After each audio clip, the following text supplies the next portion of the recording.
bersatu di dalam doa. Bapa di dalam kerajaan surga, kami sungguh bersyukur untuk karya-Mu di dalam kehidupan setiap diri kami. Yesus Kristus telah disalibkan untuk menebus setiap dosa-dosa kami. Dan kami bersyukur kami adalah orang-orang yang telah menerima kasih karunia Tuhan.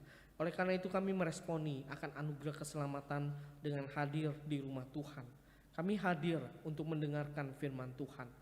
Kami hadir untuk datang belajar dari Sang Guru Agung kami, Yesus Kristus. Dan kami rindu kebenaran firman Tuhan yang Engkau nyatakan bagi kami, boleh membuat kami boleh lakukan di dalam kehidupan kami sehari-hari.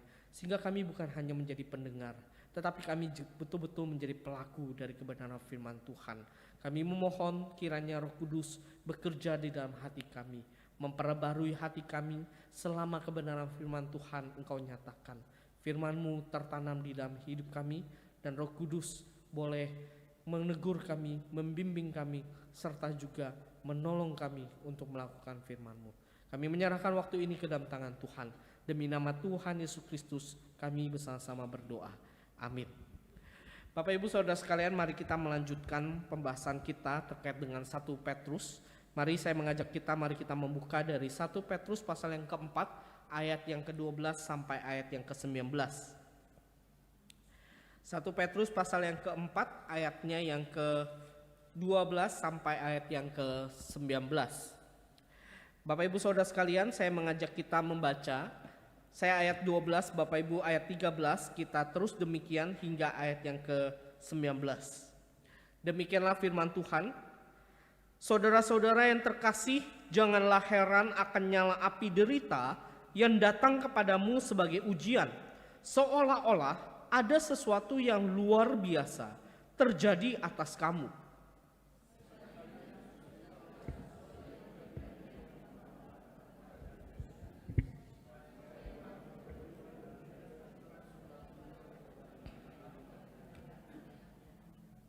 Berbahagialah kamu jika kamu dihina karena nama Kristus, sebab roh kemuliaan, yaitu roh Allah, ada padamu.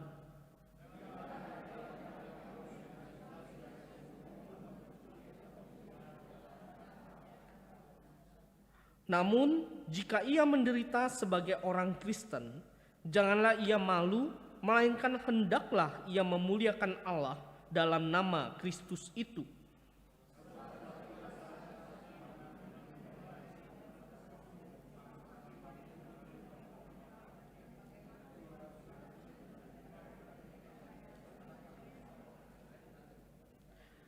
Jika orang benar pun hampir-hampir tidak diselamatkan, apa yang akan terjadi dengan orang fasik dan orang berdosa?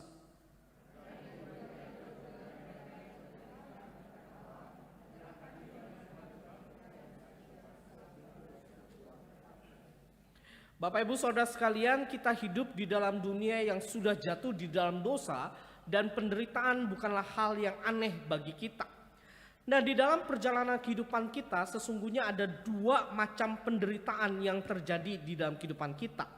Yang pertama, Bapak Ibu Saudara sekalian, bahwa penderitaan diakibatkan oleh dosa-dosa kita.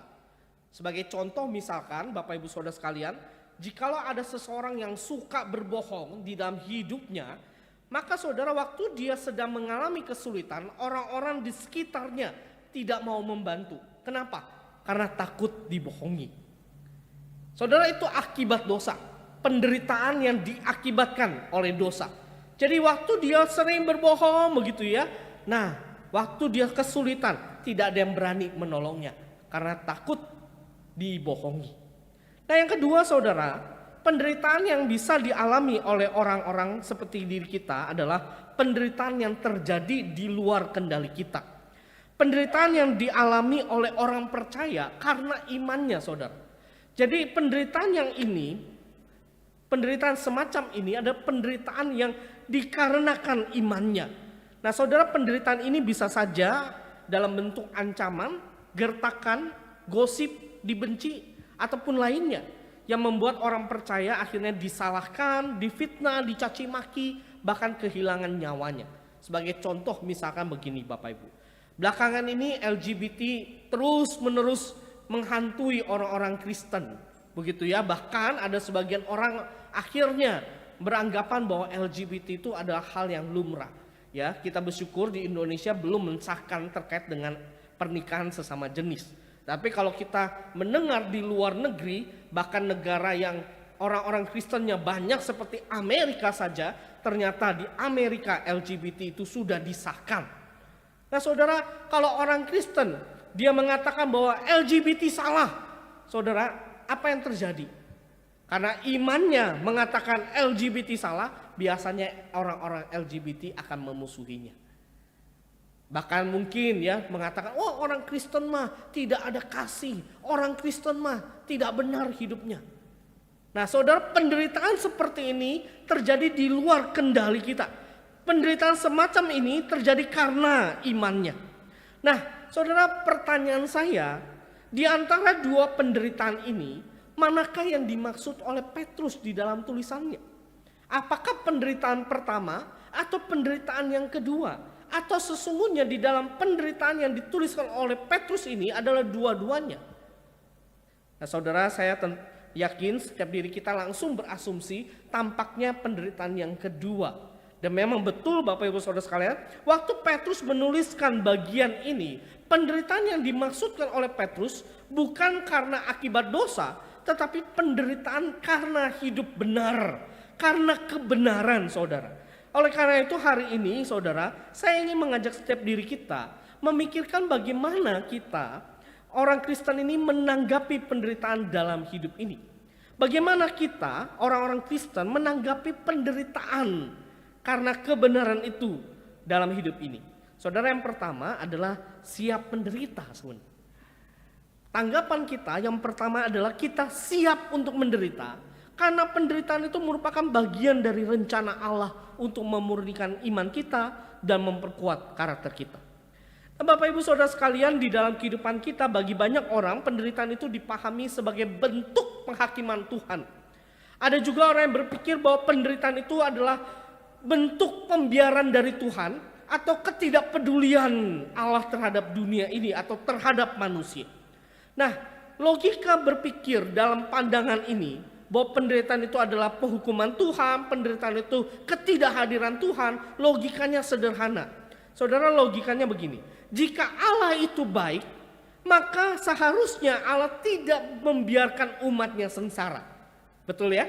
Logikanya sepertinya masuk akal. Kalau Allah itu baik, kalau Allah itu maha kuasa, maka seharusnya umat itu tidak menderita. Atau dengan kata lain, penderitaan yang terjadi di dalam dunia ini itu bukan bagian dari rencana Allah. Tapi saudara, kalau kita berpikir lebih dalam, apakah betul bahwa penderitaan bukan bagian dari rencana Allah? Di dalam bagian firman Tuhan yang kita baca saudara, Petrus justru mengatakan seperti ini di ayat yang ke-12. Saudara-saudara yang terkasih, janganlah heran akan nyala api derita yang datang kepadamu. Saudara, kata jangan heran ini perlu kita perhatikan bersama-sama. Karena kata jangan heran yang Petrus maksudkan itu berarti penderitaan bukanlah sesuatu yang asing bagi kita. Penderitaan itu seharusnya tidak membuat kita terkejut, tidak membuat kita terheran-heran. Karena bagi orang Kristen, menurut Petrus, penderitaan adalah bagian dalam hidup ini. Nah, kenapa Petrus mengatakan janganlah heran? Kenapa Petrus mengatakan jangan kaget dengan penderitaan sebagai orang Kristen? Saudara, saya percaya bahwa Petrus ketika menuliskan bagian ini, dia mengingat kembali ajaran Yesus. Dia mengingat kembali bagaimana Yesus menyatakan pengajarannya kepada mereka, kepada murid-murid. Dalam hal ini saudara, kita bisa melihat di dalam Yohanes. Waktu itu saudara, Petrus bersama dengan para murid lainnya sedang mendengarkan ajaran Yesus. Yesus sedang mengadakan perjamuan terakhir dan waktu itu Yesus berkata begini, "Jikalau mereka telah menganiaya aku, mereka juga akan menganiaya kamu." Kemudian Yesus juga pernah mengatakan begini selanjutnya, "Dalam dunia kamu menderita penganiayaan, tetapi kuatkanlah hatimu, aku telah mengalahkan dunia." Saudara, ajaran Kristus inilah yang diteruskan dan disampaikan oleh Rasul Petrus kepada jemaat mula-mula pada saat itu. Sebagaimana Kristus menderita, maka kita sebagai orang Kristen harus siap untuk menderita. Karena itulah Petrus memperingatkan jemaat untuk jangan heran. Jangan heran. Nah, ketika Petrus mengatakan jangan heran, dia melanjutkan dengan kata akan nyala api derita. Nah, saudara, apa maksudnya nyala api derita ini?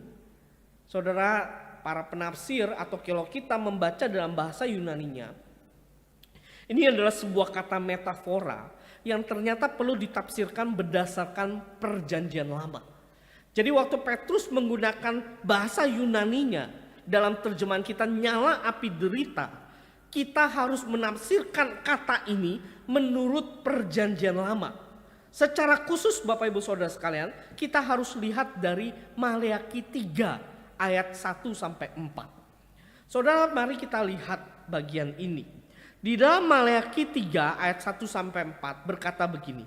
Lihatlah, aku menyuruh utusanku agar ia mempersiapkan jalan di hadapanku. Tiba-tiba Tuhan yang kamu cari itu akan datang ke baitnya. Ia seperti api pemurni logam.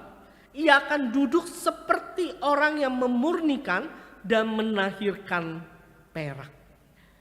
Saudara, siapa yang digambarkan sebagai api pemurni? Yaitu Allah. Allah akan hadir ke baitnya, bait suci.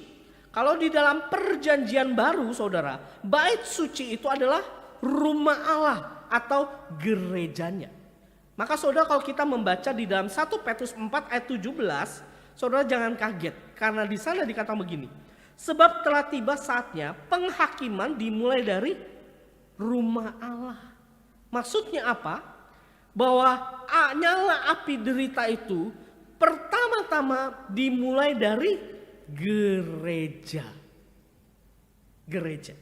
Maka saudara, di dalam bagian ini Petrus ketika menuliskan nyala api derita, saudara, sesungguhnya dia mau menyatakan bahwa penderitaan itu adalah sarana untuk menyucikan umatnya. Penderitaan itu bukan tanda ketidakhadiran Allah, tetapi justru kehadiran Allah yang menyucikan umatnya atau memurnikan orang Kristen sebenarnya. Nah, saudara, selain Petrus menggunakan nyala api derita, kita melihat di sana dikatakan yang datang kepadamu sebagai ujian. Ujian. Nah, ini menarik saudara, karena kata ujian dalam bahasa Yunani ketika diterjemahkan ke dalam bahasa Indonesia itu seringkali menjadi dua kata yang berbeda. Ada kata ujian di dalam 1 Petrus pasal 4 ayat 12, tetapi di dalam 1 Petrus pasal pertama ayat yang ke-6 bukan kata ujian. Saya mengajak kita melihat dari 1 Petrus pasal pertama ayat yang ke-6. Saudara, perhatikan di dalam 1 Petrus pasal yang pertama ayat yang ke-6. Pasal yang pertama ayat yang ke-6 saya bacakan buat kita. Bergembiralah akan hal itu, sekalipun sekarang ini kamu sementara harus berdukacita oleh berbagai pencobaan. Saudara, perhatikan kata pencobaan di dalam bahasa Yunaninya itu sama dengan kata ujian di dalam bagian ini. Di dalam bahasa Indonesia, bahasa Yunaninya dipakai sebuah istilah perasmon. Perasmon itu ternyata diterjemahkan kata ujian tetapi juga kata pencobaan. Artinya saudara, kata perasmon ini kalau kita menyelidiki di dalam perjanjian baru, ternyata kita menemukan bahwa Allah seringkali menggunakan pencobaan hidup, ya, pencobaan di dalam kehidupan kita. Untuk apa sih? Untuk memperkuat karakter kita sebenarnya. Untuk memperkuat karakter kita dan menyucikan hidup kita supaya kita layak di hadapannya. Saya mengajak kita melihat dari Yakobus pasal yang pertama. Saudara, Yakobus pasal yang pertama, ayat yang kedua sampai yang keempat, perhatikan di sana bahwa pencobaan itu ternyata menghasilkan karakter. Dikatakan begini, saudara-saudaraku, anggaplah sebagai kebahagiaan apabila kamu jatuh ke dalam berbagai pencobaan. Sebab kamu tahu bahwa ujian terhadap imanmu itu menghasilkan ketekunan. Biarkanlah ketekunan itu memperoleh buah yang matang, supaya kamu menjadi sempurna dan utuh, serta tidak kekurangan apapun. Jadi penderitaan yang Tuhan berikan di dalam kehidupan kita, itu adalah penderitaan yang memurnikan iman kita, serta juga memperkuat karakter kita. Sehingga kita bisa melihat di sini bahwa penderitaan itu adalah bagian rencana Allah. Bagian dari rencana Allah. Pertanyaannya bagi kita, saudara, ketika melihat di dalam 1 Petrus pasal yang keempat adalah begini. Kalau begitu, mengapa jemaat pada saat itu sesungguhnya tidak mengerti akan penderitaan? Mengapa jemaat pada saat itu tidak bisa mengerti akan penderitaan yang mereka alami? Sehingga Petrus harus menuliskan ini. Nah, saudara, tentu kalau kita membaca dalam 1 Petrus pasal 4, kita harus ngerti ya terkait dengan konteks kehidupan pada masa itu. Saudara, kita sekarang ini kalau mengaku sebagai orang Kristen, kita nggak langsung dianiaya. Kita nggak langsung mendapatkan penderitaan. Tapi di zaman itu, saudara, kalau andai kata ada orang yang mengaku saya adalah orang Kristen, saudara, dengan cepat langsung orang-orang sekitar akan menjauhi. Orang-orang sekitar langsung akan menolak orang Kristen. Bahkan kalau misalkan orang Kristen ini lemah, maka warga sekitar yang tanda kutip bertindak jahat itu akan memanfaatkan kesempatan untuk merampok atau menjarah orang Kristen. Karena kan orang Kristen itu kan diasingkan, dijauhi oleh orang-orang, sehingga kalau andai kata dia dirampok pun tidak ada yang menolong. Saudara, mengerikan bukan orang-orang Kristen pada zaman itu?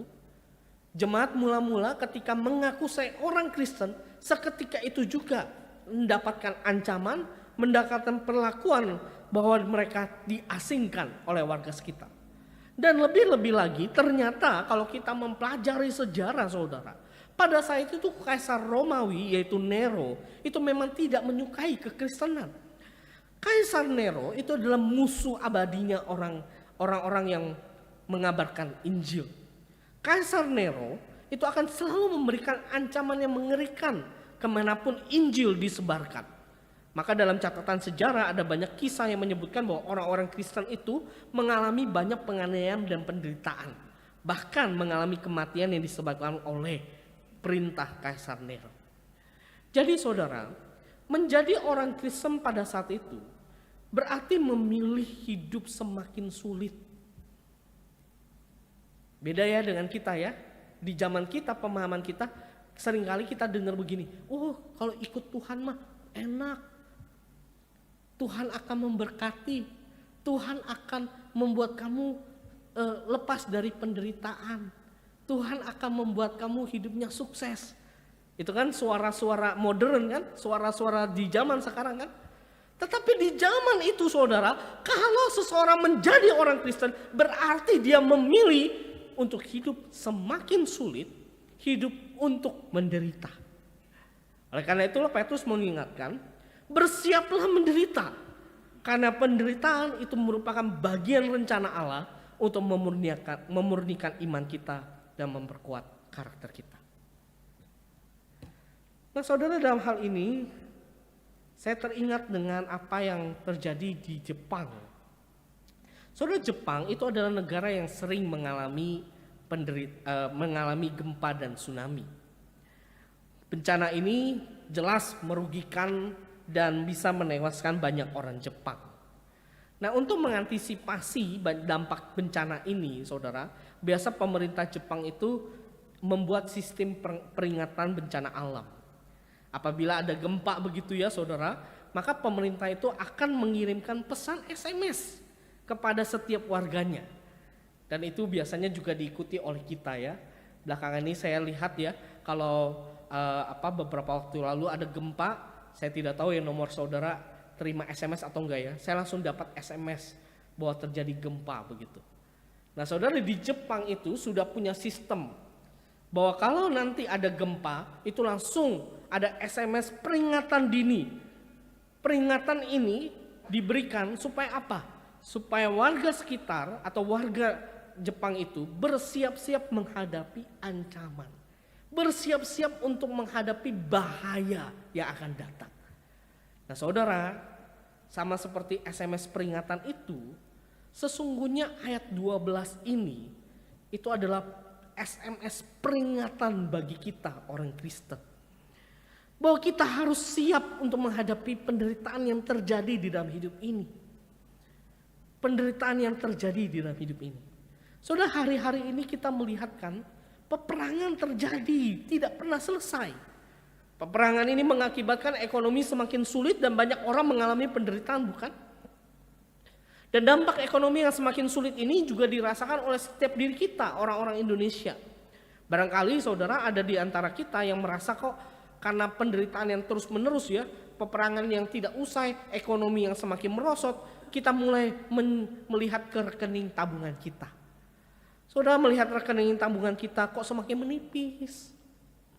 Usaha atau omset kita kok jualannya makin rendah. Saudara mungkin yang bekerja mendengar isu, wah akan ada PHK di perusahaan. Saudara, hati menjadi tidak tenang, bukan? Dompet semakin menipis, gitu kan? Syukur-syukur nggak kena kanker, gitu kan? Kantong kering maksudnya. Saudara, syukur-syukur ya tidak kanker. Tapi melihat rekening yang menipis, kok hati juga jadi kacau gitu ya. Kemudian dengar isu-isu, wah nanti terjadi PHK, apa saya nanti di PHK? Kalau PHK bagaimana? Menderita, bukan? Saudara merasa menderita sekali hidup ini. Dan penderitaan ini, saudara, kalau kita selidiki itu bukan kesalahan kita. Saudara mungkin sudah bekerja sebaik mungkin. Saudara sudah berusaha untuk berjualan, dagang. Saudara bangun pagi-pagi mempersiapkan dagangan. Saudara berusaha dan dengan memulai usaha itu dengan hati yang gembira. Saudara, tapi kenyataannya usaha tidak laku. Saudara, penderitaan seperti ini bukan karena kesalahan kita. Tapi mungkin ada oknum-oknum penguasa yang bermain untuk menyengsarakan kita. Saudara, di saat seperti inilah firman Tuhan mengingatkan kita sebenarnya. Kuatkanlah hati saudara. Mari kita perlu menunjukkan iman kita yang percaya kepada Tuhan itu. Tunjukkanlah karakter ilahi kita kepada sesama. Saudara, bila ada orang yang berbuat jahat di perusahaan sehingga saudara terancam untuk di PHK, saudara jangan membalas, tetapi tunjukkanlah imanmu melalui perbuatan kasih. Saudara, bila saudara punya usaha semakin susah, tunjukkanlah imanmu dengan tetap beribadah. Carilah Tuhan. Di hari Minggu datanglah kepada Tuhan untuk beribadah bersama-sama. Saudara, tunjukkanlah hidupmu, hidup yang jujur, hidup yang tetap bersyukur, hidup yang tidak perlu malu, tidak perlu gengsi untuk hidup lebih sederhana, saudara. Tidak perlu gengsi sebenarnya. Saudara, kalau dulu makan daging ayam, sekarang makan tempe dan tahu, nggak apa-apa, nggak perlu gengsi, nggak perlu malu, saudara. Karena keberhasilan hidup ini, saudara, bukan terletak dengan apa yang kita gunakan, bukan terletak pada apa yang kita makan. Keberhasilan hidup ini terletak pada iman kita yang semakin dimurnikan dan karakter kita, inner life kita yang semakin serupa dengan Tuhan. Ingatlah saudara, bahwa penderitaan ini itu adalah bagian rencana Allah untuk memurnikan iman dan memperkuat karakter kita. Ini yang pertama. Saudara, yang kedua, bagaimana orang Kristen menanggapi penderitaan dalam hidupnya. Yang kedua, bersukacitalah dan percayalah pada Allah. Saudara, kita telah memahami bahwa penderitaan itu merupakan bagian dari rencana Allah.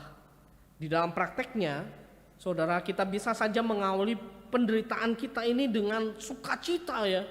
Karena kita sudah tahu, oh ini bagian dari rencana Tuhan. Kita mengawalinya dengan bersukacita. Tapi saudara, banyak orang Kristen yang tidak tahan apabila penderitaan itu berlangsung begitu lama. Akhirnya mereka memilih untuk meninggalkan imannya, mereka kehilangan sukacita, mereka menjadi putus asa. Nah saudara, kehilangan sukacita bukanlah hal yang diperintahkan oleh Petrus. Justru Petrus menekankan bahwa di dalam penderitaan kita harus senantiasa bersukacita. Di ayat 13 dikatakan sebaliknya bersukacitalah. Saudara, aneh ya, menderita tapi harus bersukacita.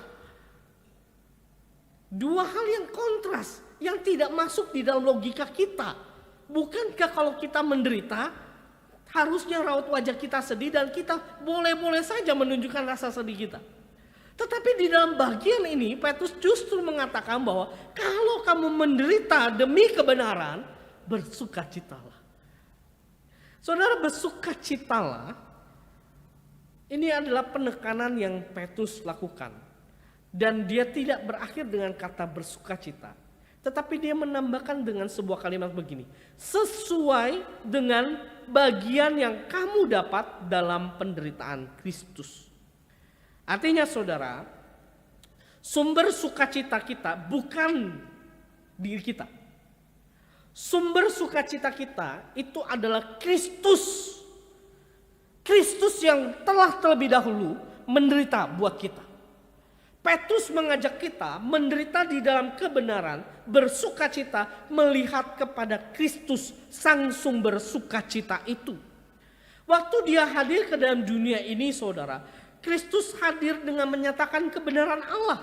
Dia menghidupi kebenaran Allah dan di dalam penderitaannya bukan karena Kristus berdosa, tetapi karena kebenaran Allah yang menyelamatkan. Maka sumber sukacita kita saudara dapat kita alami di dalam hidup ini kalau andai kata hati kita bersatu dengan sumber sukacita yaitu Kristus itu. Kita mengalami sukacita apabila kita hidup di dalam kebenaran sebagaimana Kristus hidup di dalam kebenaran. Kita bersatu di dalamnya. Kita menderita karena kita taat kepada Kristus yang menyatakan kebenaran. Nah, saudara, ketika kita bersatu dengan Kristus, maka hati kita yang dipenuhi dengan kebenaran Allah itu haruslah mengekspresikan di dalam tutur kata kita, tindakan kita, gaya hidup kita, bahwa kita hidup sesuai dengan kebenaran Allah. Kalau ada penderitaan datang, kita tidak memilih untuk berdosa, tetapi kita menderita karena kebenaran. Nah saudara, ini sangat berbeda dengan diri kita saat ini, atau orang-orang sekarang ini. Saudara, kalau andai kata ada orang yang maki-maki saudara, setelah saudara melayani Tuhan, saudara apa respon saudara? Saudara langsung ditunjuk-tunjuk begitu ya, dimaki-maki saudara. Saudara apa responnya? Mungkin di dalam hati kecil kita akan mengatakan, aduh berat ya melayani Tuhan. Lain kali gak mau melayani Tuhan lagi deh. Gitu kan? Wah ini si Bapak kurang ajar ya. Mungkin dalam hati kita ya mulai muncul kata-kata yang kasar begitu. Nah, kalau bisa ngomong nih, mungkin itu kebun binatang saya bawa semua itu. Ya, mulai dari yang menyeramkan sampai sesuatu yang hewan yang jinak saya keluarin semuanya. Saudara, kalau itu dilakukan, maka penderitaan yang kita alami, kita melakukannya dengan berbuat dosa. Tapi dalam bagian ini, ketika kita bersatu dengan Kristus, kita bersatu di dalam kepada sumber sukacita kita, maka waktu penderitaan terjadi dalam hidup kita, kita memilih untuk oke, kamu memaki saya mendoakan kamu. Oke, kamu menjahati saya, tapi saya berbuat baik buat kamu. Saudara, bukankah itu yang dilakukan oleh Kristus di dalam hidup ini? Bukankah itu yang dilakukan oleh Allah kita ketika ia tertikam oleh pemberontakan kita? Saudara lanjut. Perhatikan ada kata supaya di sana. Saudara, kata supaya di sini di dalam ayat 13 itu mengarahkan pandangan kita. Jadi Petrus mengatakan jemaat orang-orang Kristen pada saat itu, bersukacitalah dengan mengarahkan pandanganmu kepada apa? Kepada kemuliaan Kristus. Kemuliaan Kristus. Nah, ketika berbicara tentang mengarahkan pandangan kita kepada kemuliaan Kristus, ini maksudnya apa?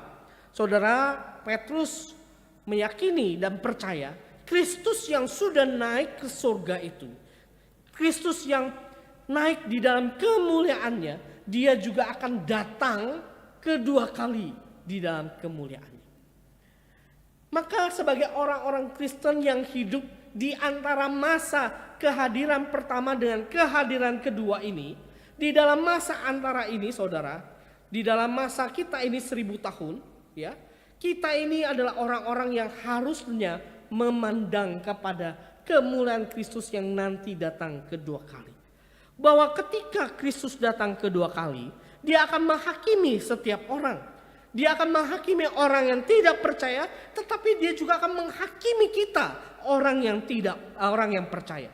Perbedaannya saudara, ketika Kristus datang kedua kali untuk menghakimi kita, dia tidak menghukum kita, tetapi dia membenarkan kita dan dia membawa kita ke dalam kekekalan yang penuh dengan sukacita itu. Ini yang membedakan antara penghakiman orang Kristen dengan penghakiman orang non-Kristen. Bahwa nanti kita akan bersama-sama dengan Allah di dalam kekekalan. Nah saudara, ini adalah sebuah kekuatan kita, di mana kita mengarahkan pengharapan kita bahwa kelak kita bersama-sama dengan Allah di dalam kemuliaannya. Bahwa kita yang menderita sekarang ini tidak ada apa-apanya dibandingkan kemuliaan Kristus, di mana kita menikmati kekekalan itu. Itulah sebabnya saudara, Petrus yang mengerti akan hal ini, dia menyarankan atau memberikan nasihat kepada jemaatnya di ayat 16. Namun jika ia menderita sebagai orang Kristen, janganlah ia malu. Saudara, apa maksud kata ia malu ini? Artinya saudara, orang Kristen tidak menyangkal Kristus di hadapan orang tidak percaya.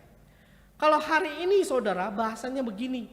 Kalau misalkan ada orang LGBT dan dia berinteraksi dengan kita sebagai orang percaya akan mengatakan bahwa LGBT itu salah secara firman Tuhan. Kamu menjauhi saya, tidak apa-apa. Saya tidak malu, saya mengakui iman saya bahwa Kristus tidak menyukai dosa LGBT. Saudara, ini yang dimaksud jangan ia malu. Artinya saudara, kita hidup di dalam kebenaran dan kita memberikan statement bahwa kita adalah orang percaya. Kita orang yang beriman. Nah saudara, selain itu tentu saja kita sebagai orang-orang yang hidup, orang Kristen, hidup di dalam kebenaran, kita tidak perlu malu apabila kita dicaci maki, kita membalasnya dengan mengasihi. Ketika orang menjahati, kita membalasnya dengan kebaikan.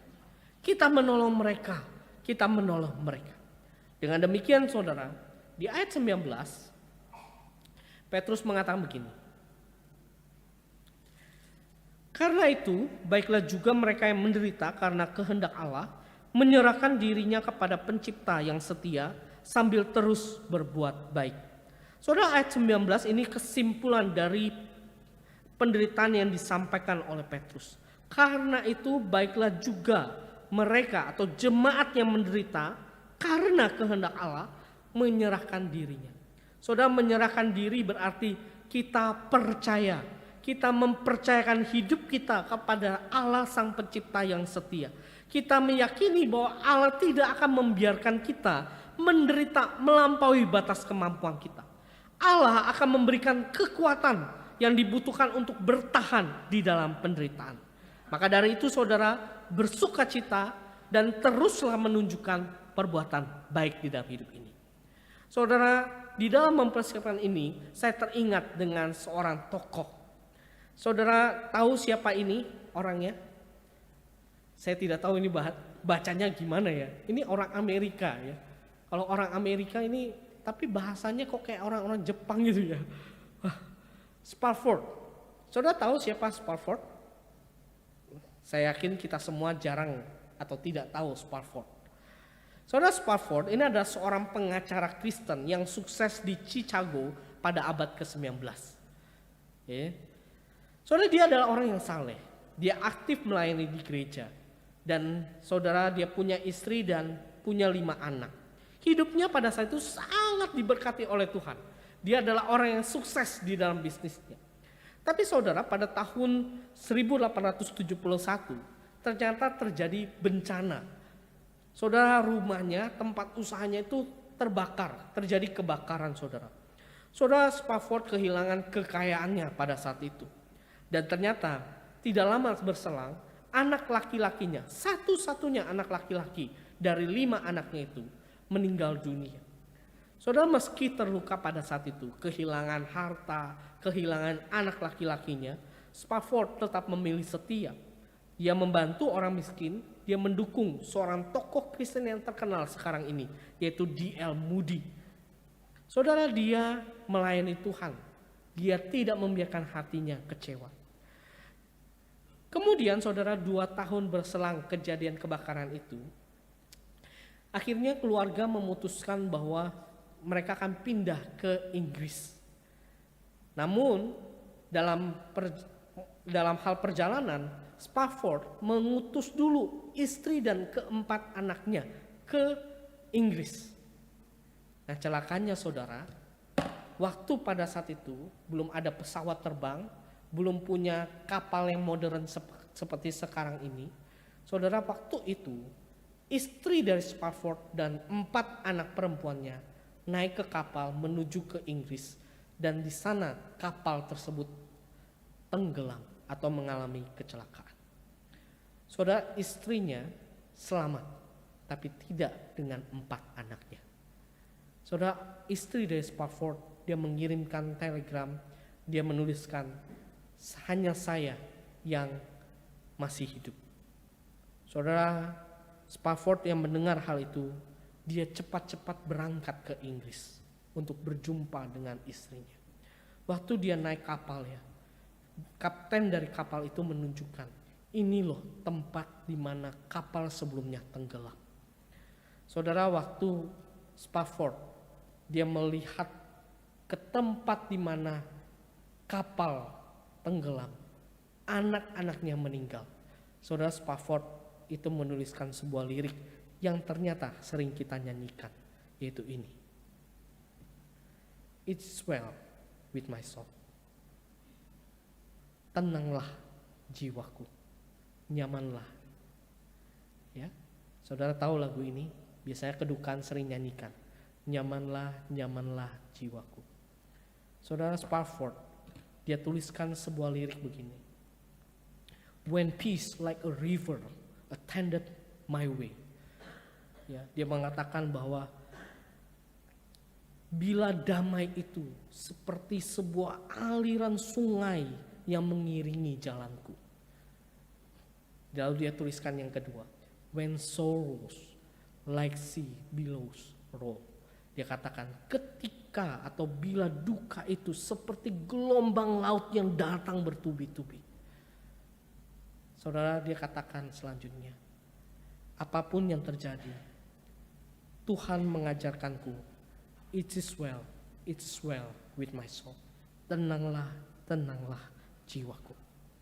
Saudara, waktu Spafford menuliskan itu saudara, dia sadar ada Tuhan. Meskipun hatinya menderita, meskipun hatinya kehilangan harta benda, meskipun hatinya kehilangan anak-anaknya saudara. Saudara, hatinya dibalut oleh Tuhan, hatinya dipenuhi dengan kedamaian, sehingga dia menuliskan lirik ini, tenanglah jiwaku. Saudara, Spafford menunjukkan, kalaupun dia kehilangan segalanya, penderitaan itu terasa berat di dalam kehidupannya, dia tidak kehilangan imannya. Dari kekecewaan di dalam hidup ini, Tuhan memulihkan Spafford. Dia bukan mengembalikan apa yang hilang, tetapi Spafford itu diisi hatinya dengan damainya Kristus. Sehingga saudara, ia kembali bisa bersuka cita. Dia bisa menuliskan lirik ini, yang akhirnya lirik ini menjadi sebuah lagu yang dinyanyikan oleh orang-orang Kristen sekarang ini. Bahwa kita sebagai orang-orang Kristen, meskipun kita menderita, bersukacitalah. Karena apa? Karena ada Tuhan yang akan menerangi hati kita, yang akan menuntun hidup kita. Oleh karena itu Bapak Ibu Saudara sekalian, ada banyak musim kehidupan yang akan kita lalui. Ada saat-saat tertentu di mana kita senang, tetapi ada saat-saat tertentu kita akan susah. Ada saat-saat tertentu di mana kita menghadapi musim kehidupan yang cerah, tetapi ada masa-masa di mana kita hidup di dalam musim kekelaman. Saat kehidupan keuangan kita baik-baik saja, tetapi ataupun juga di saat kita tidak baik-baik saja. Mari kita menaruh pengharapan kita menaruh iman kepercayaan kita kepada Allah saja. Dia adalah Allah yang setia, Dia hadir untuk menenangkan hati kita, bahkan di saat situasi terburuk pun. Dia berjanji dan janjinya akan selalu ditepatinya. Oleh karena itu andalkanlah Dia, saudara, di dalam penderitaan ini. Saat saudara bersatu dengan Kristus, hati kita yang tadinya mengalami gundah gulana itu akan ditenangkan. Hati kita akan dipenuhi dengan kedamaian. Hati kita akan bersuka cita melihat penderitaan ini tidak lagi menjadi beban berat yang kita pikul sendiri, tetapi penderitaan kita ini dipikul oleh Tuhan. Oleh karena itu Bapak Ibu Saudara sekalian, meresponi penderitaan dengan sukacita itu adalah bukti orang percaya yang serius mengikuti Kristus. Dia serius menanggapi akan penderitaan ini. Tidak apa-apa menderita demi kebenaran, karena itulah yang Tuhan inginkan. Tidak apa-apa menderita demi kebenaran di dalam hidup ini. Tidak apa-apa dijauhi oleh orang-orang. Tidak apa-apa dijahati, karena ada kebenaran yang saya hidupi. Menghidupi kebenaran ini ada bukti bahwa kita serius mengikuti Tuhan. Dia terus memproses hati kita, Dia memproses iman kita, dan Dia sedang memproses karakter hidup kita. Ingatlah sebagaimana Yesus menderita di dalam perwujudan manusia. Mari kita siap sedia menderita, bahkan bersuka cita dengan terus memulihkan Allah selagi kita masih hidup dan bernafas di dalam hidup ini. Amin. Mari kita berdoa.